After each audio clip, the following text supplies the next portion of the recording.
So ayan po mga kaibigan, may anay, may bahay pala dito ng anay. Nahukay natin. Ayan o siya. Ganda ng pagkayari ng anay ah. Para siyang screen. Yung para siyang sa yung sasakyan, filter ba? Ang ganda. Malo. Ang anay, ito ang anay na makulit. Ito yung anay na laging kumakain ng puste. Masipag ho ito. Ito siya galing mga kaibigan, hukay ko. Ay, may kumakagat pa. Laki niya dito.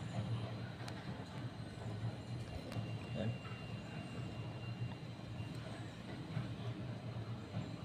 So ayan po siya mga kaibigan, no? Ang galing. Ibang klase yung kanyang, para siyang lupa na iwan.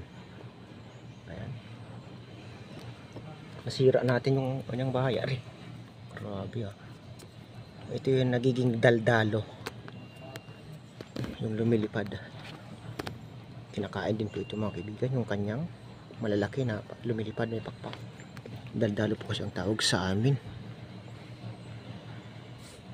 Pangmalupitan ah. Ayan. Tama na nga. So ayan po mga kaibigan. Ito po yung bahay ng anay. Yung pinaka loob niya. Nakadali tayo. So pasensya na lang sa anay. So ibalik po natin ito mga kaibigan.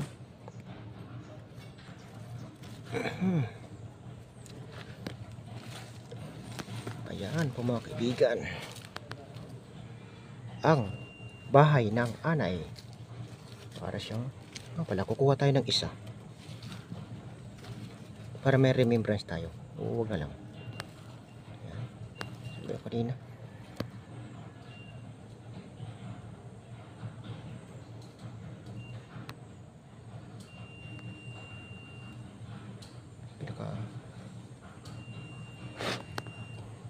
Sabi yan.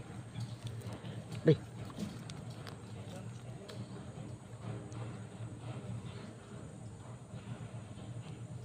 Ayan.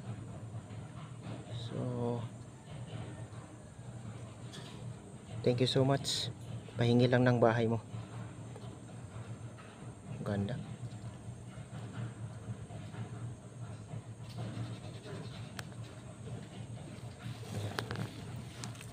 Tatambakan natin mga kaibigan. Thank you so much.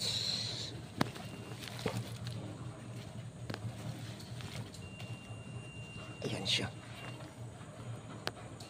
Ang anay. Ang bahay ng anay na parang gold. Wow.